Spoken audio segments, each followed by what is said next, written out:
Bonjour à tous. Ouais, j'aurais bien aimé être présent, mais j'avais un certain nombre de contraintes d'enseignement. Donc, voilà. Heureusement, la technologie nous permet d'échanger à distance. Moi, je m'appelle Laurent Bédoussac. Je suis enseignant-chercheur à l'ENSFEA, où je m'occupe de la formation des enseignants, notamment en production horticole et viticulture.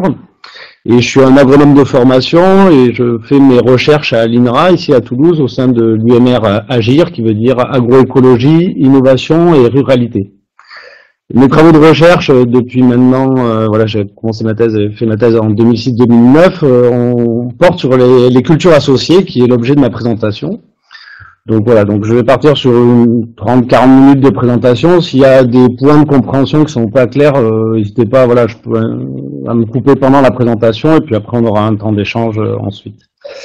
Donc moi, ce que j'ai voulu essayer de vous présenter, c'était comment l'étude qu'on a menée sur les cultures associées, comment on est allé d'abord d'une étude au champ jusqu'à progressivement glisser jusqu'à l'intégration des différents acteurs des filières agricoles pour aller finalement des cultures associées du champ à l'assiette et de montrer que ces approches nécessitent des démarches multi-acteurs pour pouvoir intégrer les contraintes des différents partenaires des filières agricoles.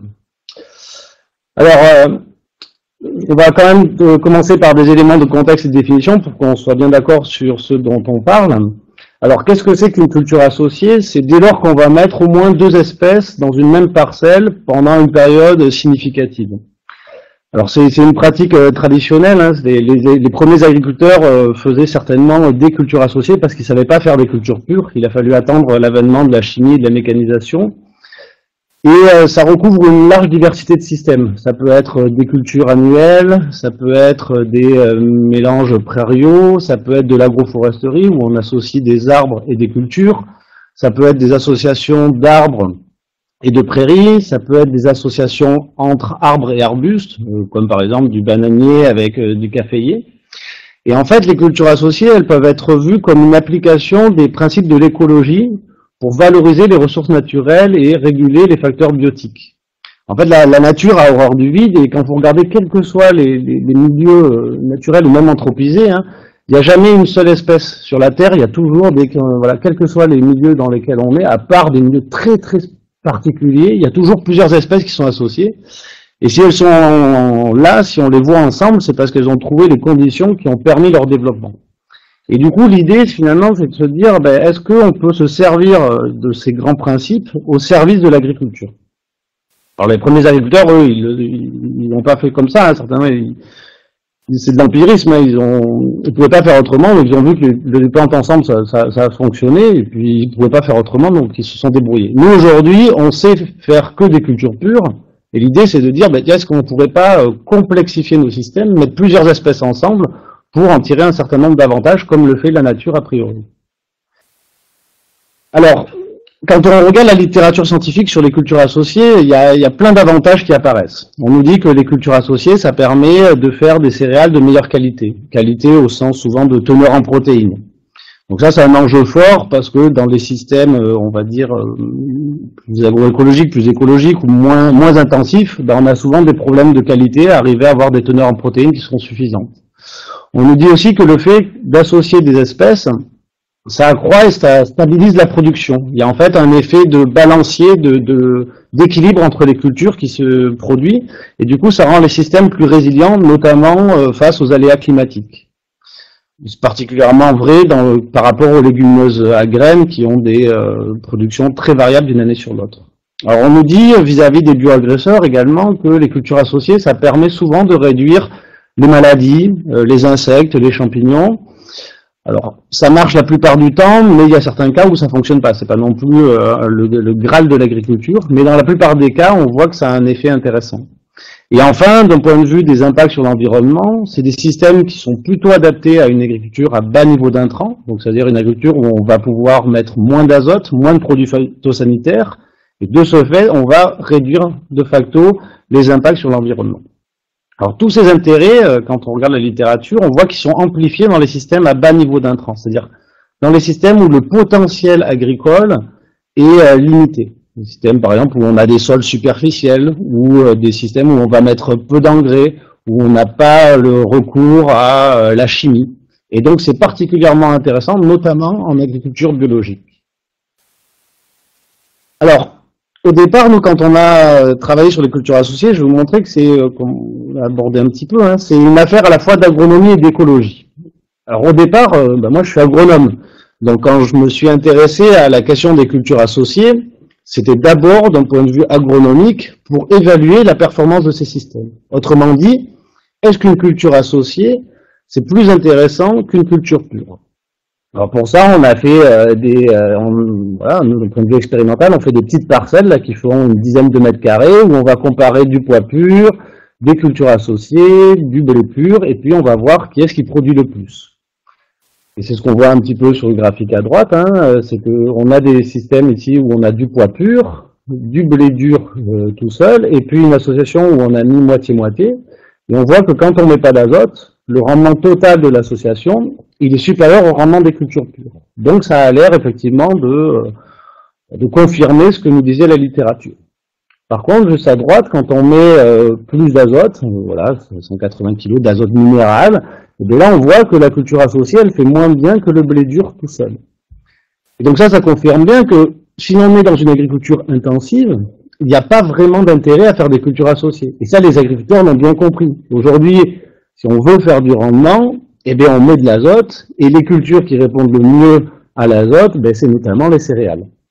Par contre, quand on a un système plus contraint, soit parce que l'environnement nous contraint, soit parce qu'on a décidé de réduire l'anthropisation, on va dire, sur le milieu agricole, en mettant moins d'engrais et moins de produits phytosanitaires, alors là, les cultures associées sont plus intéressantes.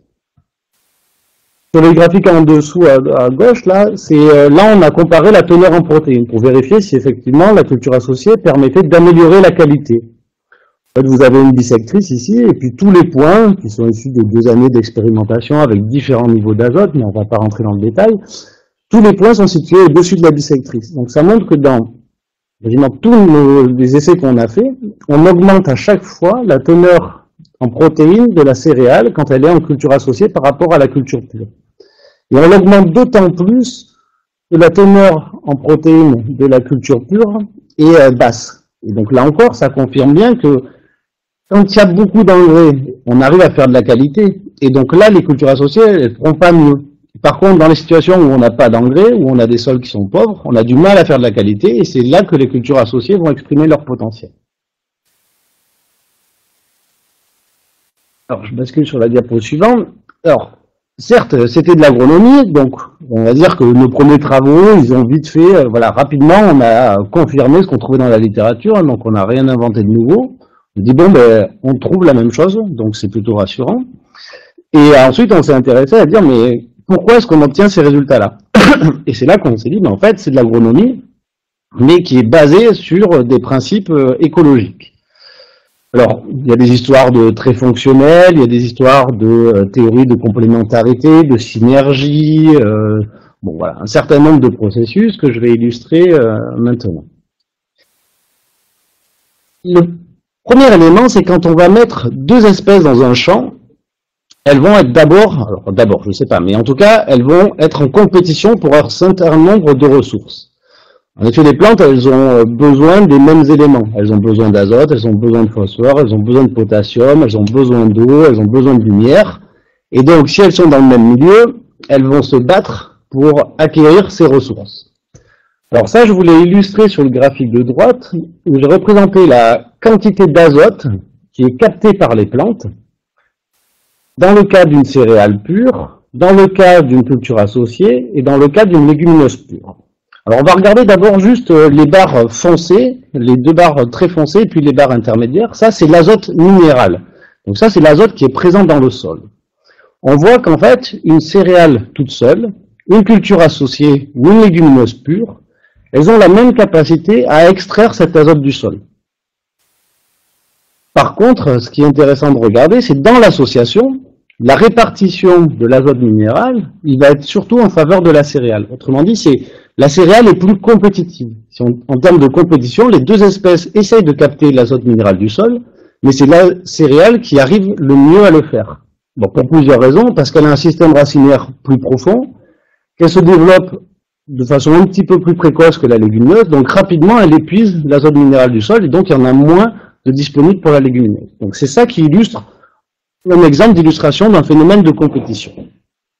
Mais en plus de la compétition, il y a aussi des phénomènes de complémentarité, notamment des complémentarités de niche, lorsque les plantes utilisent une même ressource de façon différée ou des formes biochimiques différentes.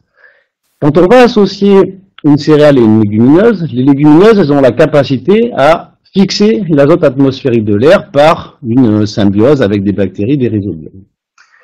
Et ce que l'on observe du coup quand on compare l'azote acquis par les plantes, c'est la barre la plus claire, là, ça c'est l'azote qui vient de la fixation symbiotique. Et bien on voit que la culture associée et la légumineuse seule, elles sont capables d'acquérir plus d'azote que la céréale parce qu'il y a des légumineuses qui sont capables de faire de la fixation symbiotique. Et donc dans la culture associée, au final, la culture associée, on voit qu'elle fait un petit peu moins bien, elle acquiert un petit peu moins d'azote que la légumineuse pure, mais beaucoup plus que la céréale. Et donc finalement pour un agriculteur, ça peut être plus intéressant, là si on regarde uniquement cet aspect azote, mais ce serait vrai pour d'autres éléments, plus intéressant d'avoir une culture associée plutôt que les deux espèces séparées. Donc ça c'était une manière d'illustrer voilà, ces effets de compétition et complémentarité qui sont des processus écologiques bien connus. Alors, la compétition et la complémentarité, elle se fait pas que pour l'azote. L'azote, c'est un exemple emblématique quand on met des céréales et des légumineuses, mais les plantes, elles sont aussi en compétition et elles ont aussi une forme de complémentarité pour la lumière, donc par leurs éléments aériens, et aussi pour toutes les autres ressources du sol, phosphore, potassium, eau, par le développement racinaire. Alors on a regardé différentes choses, on a regardé, donc le graphique de gauche, c'est la profondeur des racines regardée au cours du temps. Alors, ce qu'on voit, ça, en fait, le trait, ça représente le front racinaire du pois, le trait du dessus, et le rouge, c'est la profondeur racinaire du blé.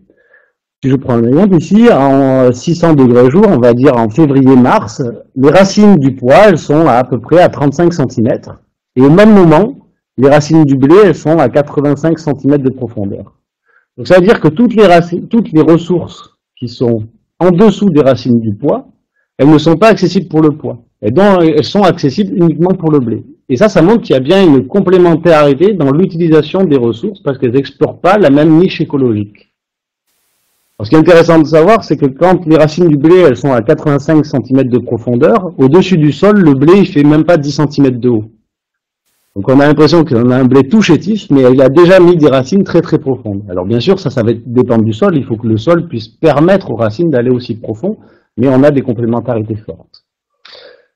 On peut s'intéresser aussi à ce qui se passe au-dessus du sol, à l'utilisation de la lumière. Donc là, on a des petits capteurs comme ça qui permettent de mesurer la quantité de lumière qui est acquise par les plantes. Alors ce qu'on appelle le PAR, c'est le rayonnement photosynthétiquement actif. C'est juste la fraction du spectre lumineux, comprise entre 400 et 700 nanomètres, qui est utilisable pour faire de la photosynthèse. Quand on regarde cette quantité de lumière acquise au cours du temps, on voit qu'au début du cycle, c'est d'abord le blé qui est la plus efficace des deux espèces pour utiliser la lumière. Parce que comme je vous l'ai dit avant, elle se développe de façon un peu plus précoce.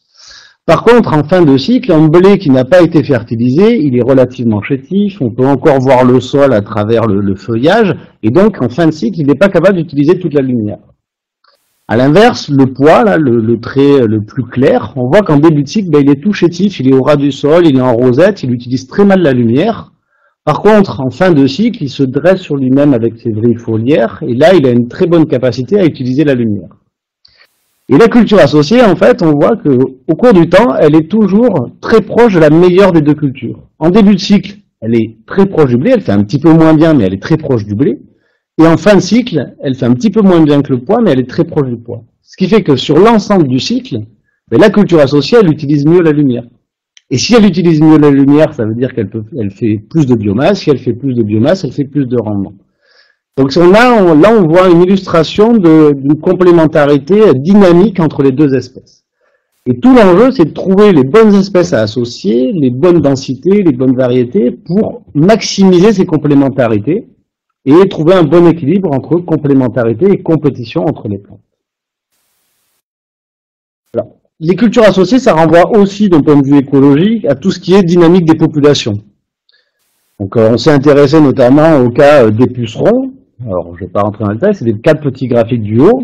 Il y a des fois où il n'y a pas de pucerons ni en culture pure ni en culture associée, c'est le graphique tout en haut à gauche. Et puis si on regarde les 2 graphiques en dessous, la Farm C et Farm D, on voit qu'il y a des pics de pucerons, c'est les carrés noirs dans les cultures pures, alors que dans la culture associée, les pucerons, ils ont quasiment disparu. En tout cas, il n'y a pas de pucerons. Alors ça, quand on travaille avec des collègues écologues, notamment ici là, des collègues de DB de l'ENSFEA, on a essayé de comprendre pourquoi les pucerons n'aimaient pas, entre guillemets, les cultures associées. Alors on n'a pas réussi à totalement répondre à la question, mais on pense que la culture associée, elle modifie la qualité de la ressource, elle modifie la couleur, la forme, l'odeur, et surtout, quand un puceron se pose sur une culture associée, pour aller d'une plante de pois à une autre plante de pois, puisqu'il n'est pas capable de se reproduire sur du blé, il doit parcourir plus de distance. Et donc s'il parcourt une plus grande distance, il dépense en fait de l'énergie à se déplacer plutôt que d'utiliser cette énergie pour se reproduire et donc accroître son développement. Et donc là, il y a plein de processus écologiques. Alors sur le puceron, on observe ça, mais sur d'autres insectes, c'est des processus différents. Et certains insectes ne sont pas sensibles aux cultures associées. C'est le cas, par exemple, du cytone. Un insecte qui est très mobile et lui, ça ne le dérange pas de devoir passer par du blé, de déplacer plus. Les cultures associées, ça c'est un enjeu fort pour les agriculteurs. C'est aussi un moyen de mieux contrôler les mauvaises herbes. Alors, je vais regarder surtout le graphique de droite. Hein, ça c'est la quantité de mauvaises herbes en culture associée, en fonction de la quantité de mauvaises herbes d'adventices, hein, pour être gentil, dans la culture pure de légumineuses. Et on voit que les cultures associées, elles permettent de réduire très fortement les adventices par rapport à la légumineuse pure. Et ça encore, ça s'explique par tout ce qu'on a vu avant. Si on a une culture associée qui utilise mieux la lumière, si elle utilise mieux les ressources, ça veut dire qu'il y a autant de ressources en moins disponibles pour les adventices. Et donc, ça explique pourquoi on contrôle mieux les adventices dans la culture associée par rapport aux cultures pures. Alors, l'intérêt de travailler sur les cultures associées, au départ, moi je suis fils de maquignon, petit-fils de paysan boulanger, donc c'est d'abord travailler au service de l'agriculture. Si j'ai choisi de travailler sur cette thématique, c'est parce que voilà, moi j'avais envie que mes recherches aient une réalité, une finalité au service des agriculteurs. Alors, quand on discute avec les agriculteurs, qu'on leur parle des cultures associées, ou quand eux nous parlent des cultures associées, puisque c'est plutôt dans ce sens-là, hein, c'est eux qui ont d'abord cultivé des cultures associées et qui nous ont dit, ça serait bien que vous vous intéressiez à cette question. J'ai dit, mais nous, on ne sait pas faire les cultures associées parce que, en tout cas, on a du mal à les faire, c'est très empirique, parce qu'on ne sait pas s'il faut les fertiliser ou pas, on ne sait pas quelles sont les bonnes densités de chaque plante qu'il faut mettre ensemble, est-ce qu'il faut semer les espèces en rang séparé ou en mélange sur le rang, comment on gère les dates de semis, puisque les deux espèces, elles n'ont pas toujours les mêmes dates de semis, quelles espèces et variétés, si on utilise des produits phytosanitaires, ben, comment on fait, et puis comment on récolte les associations. Donc pour les agriculteurs, ça c'est plein de questions qui sont des freins à la culture des cultures associées. Et pour nous, en tant que chercheurs, ben, c'est des questions de recherche, et donc c'est un potentiel de travail pour des années. Alors, après avoir travaillé pendant des années dans nos petites parcelles, dans nos microcosmes, nos micro-parcelles à l'INRA, on a décidé d'aller se confronter avec les agriculteurs et de co-concevoir des itinéraires techniques.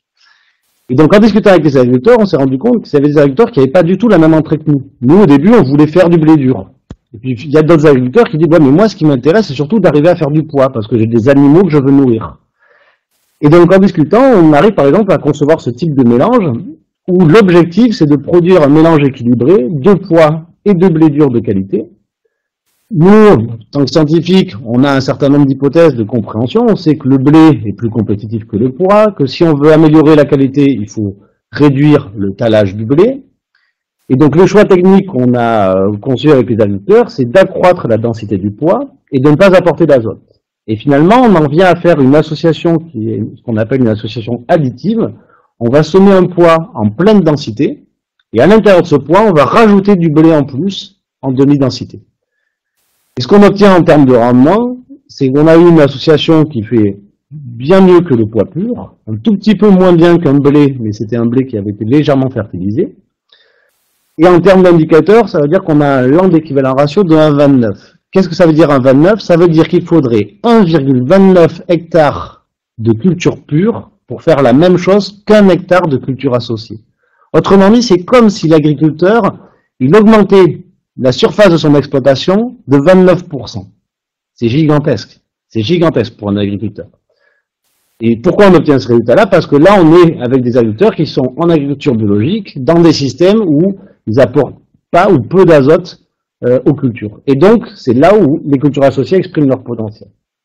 Et en plus de gagner en termes de rendement, on améliore la qualité, puisqu'on voit que le blé associé, sans azote, il fait 14% de protéines, alors qu'un blé pur, légèrement fertilisé, il fait que 12,5%.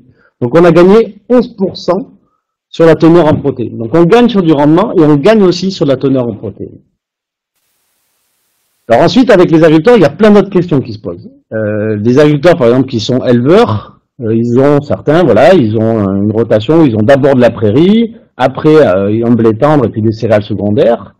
Ils disent, mais où est-ce que je mets des cultures associées? Alors certains agriculteurs ont décidé de remplacer une céréale secondaire par une culture associée. D'autres agriculteurs ont décidé d'introduire une culture associée entre leurs deux céréales secondaires. Et le choix de ces deux stratégies, elle dépend de la vulnérabilité de leur système. Les agriculteurs qui ont choisi le premier scénario, c'est des agriculteurs qui ne peuvent pas réduire la surface de leur prairie temporaire parce qu'ils en ont besoin pour garantir l'alimentation de leurs animaux. Ceux qui ont choisi le scénario 2, c'est plutôt des éleveurs à tendance céréalière qui ont suffisamment de surface et qui peuvent du coup accepter de réduire leur prairie temporaire. Donc ça montre bien qu'il n'y a pas une solution qu'on peut proposer et construire avec les agriculteurs, elle va dépendre de chaque situation. Et ça, c'est vraiment un changement fort, quoi. Pendant longtemps, l'agronomie était devenue simple. C'était de dire, ben voilà, la recherche, on se les connaissances, disait au développement, voilà ce qu'il faut faire, et puis on donnait des recettes aux agriculteurs. Et aujourd'hui, il y a vraiment un changement. Bon, ça fait longtemps, ça s'est commencé à évoluer, mais il y a un vrai changement de pratique où on se rend compte qu'il n'y a plus de recettes, il n'y a pas de recettes, et il faut vraiment les adapter à chaque acteur. Et puis on peut complexifier les questions, c'est comment est-ce qu'on fait des rotations avec des cultures associées. Cette diapo, je ne vais pas rentrer dans le détail, mais c'est de se dire, le problème, voilà, moi je travaille sur les cultures associées, et au bout d'un moment, en fait, on peut devenir monomaniaque des cultures associées, vouloir toujours développer les cultures associées. Et aujourd'hui, moi, ce que je dis aux agriculteurs, vous n'en avez peut-être pas besoin. Dans certaines situations, on peut se contenter, par exemple dans une rotation de blé dur tournesol, de rajouter une culture de sorgho. Ça va suffire pour réduire l'utilisation des produits phytosanitaires de 50% sans impacter votre performance économique. Et à d'autres agriculteurs, je vais leur dire, bon, mais vous pouvez aller peut-être un peu plus loin, plutôt que du sorgho, mettre une légumineuse. Comme ça, vous allez pouvoir à la fois réduire les produits phytosanitaires et aussi peut-être réduire l'azote. Et puis avec d'autres agriculteurs, on peut aller sur des systèmes où on a l'intégration de cultures associées avec plus ou moins de cultures associées. Et ça, l'idée, c'est de proposer des solutions agroécologiques avec des niveaux de rupture différents. Si on commence par des systèmes qui sont trop radicaux, trop complexes, trop innovants, entre guillemets, du point de vue de la transition, on aura peu de chances de les faire accepter par un grand nombre d'agriculteurs. Et donc, il faut accepter des fois d'y aller étape par étape et de proposer des systèmes qui sont moins innovants, mais qui sont déjà efficaces, pour ensuite accompagner les acteurs vers une transition plus importante. Ce qu'on appelle, voilà, agroécologie soft, hard, etc. Alors, au début, donc voilà, moi je me suis focalisé sur les agriculteurs, et puis je me suis rapidement rendu compte qu'en fait, ça suffisait pas. Parce que si les agriculteurs étaient très enthousiastes à l'idée de faire des cultures associées, ce qui explique qu'aujourd'hui, je suis sollicité, je sais pas, une dizaine de fois par an pour aller rencontrer les agriculteurs, à la demande des agriculteurs, pour parler de culture associée. Et on s'est rendu compte rapidement qu'il y avait un frein très fort par les autres acteurs de la filière. Et donc, on s'est dit, si on veut vraiment que ces cultures associées, cette pratique se mette en œuvre par les agriculteurs, il faut aussi inclure dans la réflexion les autres acteurs de la filière. Alors, le premier acteur, c'est les coopératives. Bon nombre d'agriculteurs vendent leur production à des coopératives, et là on voit que les mélanges de graines sont plutôt mal acceptés par les coopératives. Alors les agriculteurs, ils ont souvent tendance à taper du doigt sur leur coopérative en disant ouais mais c'est la coopérative qui en veut pas, c'est pour ça que j'en fais pas, ils veulent pas faire d'efforts, nous on se casse la tête à essayer de faire des cultures associées, à mettre moins d'azote, mais eux ils veulent pas de culture associée. Et là encore, ce qui est important, c'est d'arriver à créer du dialogue. Quand on va rencontrer les coopératives, au départ, j'étais d'accord avec les agriculteurs, je dis oui, vous avez raison, c'est une méchante coopérative, et puis en fait quand on va discuter avec les coopératives, on comprend qu'elles ont un certain nombre de contraintes. Elles vont devoir vendre leur production. Et aujourd'hui, quand elles essayent de vendre des cultures associées, ben, elles se rendent compte que les transformateurs, ils veulent pas de culture associée. Donc ça veut dire que la coopérative, si elle collecte des cultures associées, elle va devoir trier les graines pour ensuite être capable de vendre d'un côté du blé et d'un côté de la légumineuse. Sauf que trier les graines, c'est compliqué, et il reste souvent des impuretés d'une espèce dans l'autre, qui fait qu'on a du mal à avoir des lots qui respectent les normes, les standards de qualité classiques. La coopérative, elle a d'autres contraintes. Et elle dit, ben, ok, moi je veux bien faire des cultures associées, mais s'il n'y a que 10 agriculteurs qui en font, ben, moi j'ai pas assez de volume pour pouvoir amortir mes investissements. Donc, c'est un peu serpent, la poule et l'œuf, le serpent qui se mord la queue. Ben, les agriculteurs en font pas parce que les coopératives en veulent pas, et les coopératives, des fois, n'en font pas parce qu'elles n'ont pas assez d'agriculteurs qui veulent en faire. Et donc, il faut arriver à créer du dialogue pour créer une dynamique collective pour faire des cultures associées, notamment. Et ça, c'est vrai pour d'autres productions, mais les cultures associées, c'est assez emblématique. Et donc, quand on a étudié les coopératives, on s'est rendu compte, finalement, là encore, j'avais une hypothèse qui était, les très grosses coopératives, elles vont pas vouloir s'embêter avec des cultures associées. Et donc, s'il y a des coopératives qu'il faut cibler en priorité, ce sera des petites coopératives. Et en fait, on s'est rendu compte que pas du tout. Les coopératives qui sont les plus à même d'accepter des cultures associées sont des coopératives qui sont orientées sur la qualité. C'est-à-dire qu'ils sont capables de faire un grand nombre de grilles de qualité différentes selon les produits. C'est aussi des coopératives qui sont orientées sur la diversification. Une coopérative qui ne collecte que 4-5 cultures, elle aura du mal à intégrer dans son schéma des cultures associées. Par contre, une coopérative qui fait déjà une vingtaine de cultures différentes, ça sera plus facile pour elle parce qu'elle aura les outils, les moyens a priori pour mieux trier, mieux séparer, mieux faire de l'allotement qu'une autre coopérative. Mais néanmoins, si on veut vraiment arriver à développer ce type de pratique, il faut qu'il y ait une coordination entre les acteurs pour diffuser et valoriser la valeur ajoutée que l'on crée par le biais de cultures associées. Et donc ça nécessite soit de la contractualisation, soit au minimum du dialogue et au mieux de la contractualisation entre les acteurs. Alors, la question du tri, c'est une question qui revient toujours. Les agriculteurs, ceux qui sont équipés de trieurs me disent, mais nous on est capable de trier, et les coopératives me disent, c'est quand même assez compliqué. Alors en fait, je pense que les deux ont raison. C'est que l'agriculteur qui trie chez lui et qui vend sa production, qui utilise sa production pour ses animaux, ou qui utilise le blé qu'il a trié pour fabriquer son pain ou sa farine, ou qui vend en circuit court, et bien effectivement, il arrive à trier parce que les exigences de qualité de ses consommateurs sont pas les mêmes que celles de l'industrie. Il peut vendre à ses consommateurs une farine de blé où il y a 3-4% d'impuretés de poids qui ont été broyées. Ça, il peut le faire parce que ses consommateurs le connaissent, qu'il a un réseau de confiance et que les gens connaissent son produit.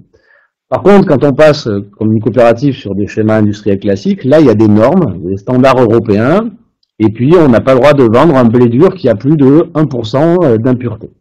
Et donc, effectivement, arriver à avoir moins d'1% d'impureté, c'est compliqué. On a fait des tests avec une coopérative où on avait du blé et du pois, avec des impuretés et du pois cassé, et puis on a essayé de trier ça. Et on voit que dans le blé dur trié, il reste encore pas mal d'impuretés et pas mal de pois cassés.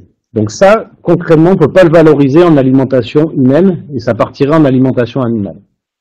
Pour le pois, c'est moins problématique parce que les impuretés en alimentation animale, on a des teneurs qui sont plus élevées. Alors on aurait pu s'arrêter là et se dire, bon, ben, de toute façon, on n'est pas capable de trier. Et si on n'est pas capable de trier et de valoriser vers l'alimentation humaine, il n'y a pas grand intérêt à faire des cultures associées, parce qu'on s'est embêté par ailleurs à faire plein de choses, mais d'ailleurs on ne le valorise pas par une meilleure valorisation économique. Alors il y a quand même des choses qui sont envisageables. Déjà, on peut utiliser du matériel de tri plus performant. Il y a des coopératives aujourd'hui qui investissent dans des chaînes de tri pour être capables d'arriver à mieux nettoyer des lots de cultures associées. Si on le fait avec un trieur classique, c'est effectivement compliqué. On pourrait travailler avec les fabricants de moissonneuses-batteuses pour concevoir une moissonneuse-batteuse capable de récolter et trier les cultures associées. Sauf que là, les fabricants de moissonneuses-batteuses nous disent, mais vous savez combien ça coûte de développer une moissonneuse-batteuse, on n'a pas le marché pour ça. Et finalement, on a une solution simple, c'est de dire aux coopératives, ben, vous avez d'un côté du blé issu de culture associée, qui est de bonne qualité, mais qui est sale, entre guillemets, et bien vous le mélangez avec un blé qui a été cultivé en culture pure, qui est de moins bonne qualité, mais qui est propre. Et ça, c'est ce que font des coopératives. Et ça, c'est une manière de trouver des solutions qui ne révolutionnent pas totalement le système agricole, mais qui permettent de résoudre les problèmes auxquels on fait face. Et puis, il y a des choses sur le choix variétal, et peut-être de ne pas vouloir tout séparer aussi. Donc là, il y a un certain nombre de leviers qui sont mobilisables. Une fois qu'on a discuté avec les coopératives, ben, il y a la question de l'acteur qui vient ensuite, le transformateur. Alors la coopérative nous dit, voilà, bon, on a des problèmes de standards de qualité, d'impureté. Bon, mais comme j'ai dit précédemment, si on a les meilleurs outils de tri et si on fait du réallotement, ça on peut arriver à la résoudre. Quand on discute ensuite avec les industriels, ils nous disent, oui, mais alors, il y a quand même des choses qu'il faut faire attention. Il faut, pour faire des pâtes, avoir du blé dur qui a au moins 12,5 de teneur en protéines, ou 13,5, plutôt 13,5 de teneur en protéines. Et ça, c'est un peu un postulat qui est accepté par tout le monde, de dire il faut 13,5 de teneur en protéines pour faire des bonnes pâtes. Dans le cadre d'un projet ANR dur, on a travaillé avec des industriels, Panzani, on a travaillé avec des labos spécialistes de la fabrication de pâtes à Montpellier, et on a montré qu'en fait, on pouvait faire des très bonnes pâtes avec 12,5 voire 12% de protéines. Et qu'en fait, c'était pas tant la teneur en protéines qui était importante, c'était la qualité de la protéine. Sauf qu'aujourd'hui, quand un agriculteur livre une culture associée ou livre du blé à une coopérative, ben on ne sait pas évaluer la qualité de la protéine. On sait évaluer la teneur en protéines, mais pas la qualité de la protéine. Et ça, c'est un enjeu fort. Et un deuxième enjeu fort, c'est que les Français ne savent pas cuire les pâtes. Et en fait, quand on discute avec les industriels, pourquoi est-ce qu'ils ont besoin de 13,5 de protéines? C'est pas tout à fait faux non plus. Ils ont besoin en fait d'avoir beaucoup de protéines parce que les Français ont tendance à faire trop cuire les pâtes. Et donc, il faut en fait arriver à fabriquer des pâtes qui tiennent à la surcuisson. Et pour faire des pâtes qui tiennent à la surcuisson, ben, il faut plus de teneur en protéines. Donc là, il y a un levier qui est encore extrêmement puissant, potentiellement, ça serait l'éducation à la cuisson des pâtes, qui permettrait derrière de descendre d'un point de protéines, et perdre un point de protéines pour les agriculteurs, ça veut dire économiser 30-40% d'azote. Donc c'est pas négligeable. Et en fait, on demande aux agriculteurs de faire plein d'efforts pour optimiser leur fertilisation, etc. Ça va nous faire gagner 10, 20, 30%, mais on pourrait faire la même chose sans rien changer à leur pratique, de façon beaucoup plus simple, en éduquant à la cuisson des pâtes. Alors bon, je ne sais pas trop comment par contre, mais là il y a des fois des enjeux plus forts qui sont ici. Alors, tout ça, ça montre bien que si on veut développer des pratiques innovantes comme les cultures associées, il faut des approches pluridisciplinaires et multi-acteurs. Aujourd'hui, l'idée, c'est vraiment de passer des itinéraires techniques vers la conception de filières plus durables, donc du champ à l'assiette. Donc ça veut dire qu'il va falloir travailler avec des généticiens et la sélection. On se rend compte que la meilleure association, c'est pas l'association des meilleures variétés. Et qu'en fait, il y a des variétés qui se comportent mieux en culture associée que d'autres. Et aujourd'hui, on essaye de comprendre pourquoi, et pour aider les sélectionneurs à identifier des critères adaptés à la culture associée. Il faut aussi investir les pouvoirs publics et la société civile. Aujourd'hui, l'agriculture, elle est très dépendante des aides, clairement. Et on sait que les aides, c'est un levier fort pour arriver à changer les pratiques agricoles. Il y a des choses aberrantes. Les cultures associées, aujourd'hui, ça n'a pas le droit à l'aide légumineuse. Parce que c'est pas une légumineuse, vu qu'il y a des légumineuses et une céréale qui est associée. Pourtant, ça permet de cultiver des légumineuses. Il n'y a pas d'aide non plus à l'aide qualité de blé dur. Pourtant, ça fait un blé dur de meilleure qualité. Il n'y a pas non plus de paiement des externalités positives rendues par les cultures associées. Et si tout ça on le mettait dans la balance, eh bien on se rendrait compte que peut-être que oui, les cultures associées, elles mériteraient d'avoir un petit support, une petite aide par rapport à d'autres pratiques qui en ont. Et ça, c'est fait partie des enjeux qu'on va essayer de développer dans un grand projet européen, là, qui s'appelle un projet européen Remix, qui sert juste d'illustration à montrer la multiplicité des acteurs. C'est un projet où on a des instituts de recherche, voilà, classiques, des instituts de développement, mais aussi des partenaires industriels, notamment ACO qui fabrique des moissonneuses-batteuses et les établissements Denis qui fabriquent des trieurs. Et tout le projet, il va être concentré autour de ce qu'on appelle des maps, des plateformes multi-acteurs. C'est toutes les étoiles, les points verts et les triangles que vous avez sur la carte d'Europe. Sur les différents territoires, on va aller chez des agriculteurs et entre les différents acteurs, donc des agriculteurs, des chercheurs, des techniciens de coopératives, des différentes personnes, on va se mettre d'accord sur qu'est-ce que vous voulez tester et qui met quoi comme moyen. Et donc la recherche mettra les connaissances qu'ils ont, les agriculteurs mettront à disposition leurs outils et les industriels mettront à disposition leur matériel pour tester le tri et la moisson. Et donc aujourd'hui, je ne sais pas ce qu'on va tester dans le sud-ouest. Ça sera les acteurs qui vont le décider. Et moi, je me présente même pas comme un acteur, moi je me présente comme un accompagnateur. Je ne veux même pas orienter sur qu'est-ce que vous voulez tester. C'est les agriculteurs, je veux que ce soit les agriculteurs et les coopératives qui décident ce qu'ils ont envie de tester. Et moi, je leur dirais, ben moi, ça, je peux vous apporter des connaissances là-dessus et je peux apporter des moyens pour évaluer tel ou tel facteur. Bon, j'arrive aux conclusions. Je peux présenter le timing. Je vous ai montré à travers cette présentation, bon, forcément rapide, hein, mais vous pouvez tout trouver, il y a plein de choses sur Internet que j'ai déjà faites. Montrer comment on est passé au départ d'une expérimentation en station sur des toutes petites parcelles, un peu dans le microcosme de la recherche, pour ensuite le valider avec des acteurs, d'abord des agriculteurs, puis ensuite avec une approche interdisciplinaire agronomique et économique, pour étudier les coopératives et les effets de verrouillage, vers aujourd'hui des démarches de participative, de co-conception, mobilisant différentes disciplines de l'écologie, mais aussi de la génétique, mais aussi du process agroalimentaire. Et tout ça pour essayer de concevoir des règles génériques d'assemblage et des outils d'aide à la décision pour les agriculteurs. Les intérêts agronomiques, je passe parce que je vous l'ai déjà dit. Et aujourd'hui, les questions qu'on a à traiter, c'est vraiment comment impliquer les sélectionneurs et proposer des variétés et des outils adaptés à la sélection, réfléchir à la place des cultures associées dans les systèmes de culture et dans les systèmes agricoles, travailler avec les pouvoirs publics pour essayer de faire du lobbying, comme ça a été fait pour l'agroforesterie, pour les cultures associées, et en impliquant les transformateurs et les consommateurs, pour essayer vraiment de balayer, notamment par de la contractualisation, d'aller du champ jusqu'à l'assiette. Et pour faire ça, il n'y a qu'une manière de le faire, c'est en impliquant tous les acteurs, et aussi l'enseignement, et aussi la formation, et aussi les citoyens, etc.